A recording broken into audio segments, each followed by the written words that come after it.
The topic of today's sermon is hero, victim, or villain. Many times we hear stories from the Buddha's time, stories on the news, or just your friends telling you stories. And when you listen to the story, you make a quick choice who you want to relate to. Let's say, for example, you hear the story about Vladimir Putin bringing his army to Ukraine and attacking Ukraine. Well, when you listen to this story, what do you choose? Do you choose to label yourself as a hero, a victim, or a villain? Well, first, in the story, you label them first. So if you think that Vladimir Putin is the bad guy, you will think that Ukraine is the victim. Well, when you think about it, who do you relate to? Most people will say, I'm just like Ukraine.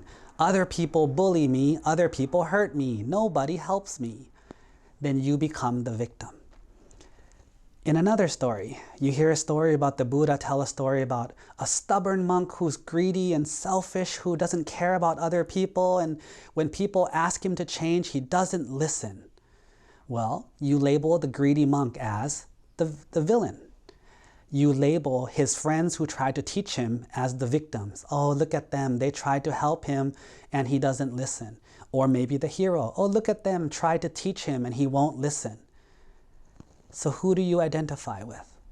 Usually we'll identify with the heroes. Oh, I try to help people too and they never listen to me. Or you'll think of yourself as a victim. They hurt me so much and when people tell them to change, they don't change. One thing that's strange is we never see ourselves as the villain, the bad guy. So let's think about what happens. If you see yourself as a hero, and every time you hear a story about a hero, you say, that's me. Do you know what happens? Your self-ego goes higher.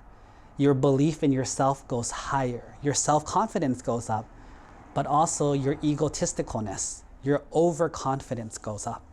So you start giving yourself a lot of extra points you might deserve or you might not deserve. If you see yourself as a victim, what happens? Same thing. You teach yourself that your life is so pitiful, it's not fair, life is not fair, everyone's bullying you, you're so innocent, everyone hurts you, and you play up the victim complex. And so you get more mad at the world. You get more mad at other people. But what happens when you take the role of the villain? Well, two things could happen. Number one, you feel bad about the things you have done. You feel guilt. Feeling bad that you've done bad is good. That's a good feeling to have. But when you start feeling depressed, start feeling self-anger and self-hatred, that's not good. What the best people and the smartest people do is, when they see themselves as the villain, they look for a way to get better. Okay, if I did that, and that's so ugly, if I do it again, people will see it as ugly. I should stop doing it. If I want to have a better life, I shouldn't do that. People don't like it when that person did it. If I do it too, they won't like it either. This is the path of the wise. If you see yourself as the hero all the time, your ego gets inflated. If you see yourself as the victim all the time, you have a victim mentality. But if you see yourself as the villain and you choose to learn from it, that is the path of the ever-improving person. And that's the person we want to be.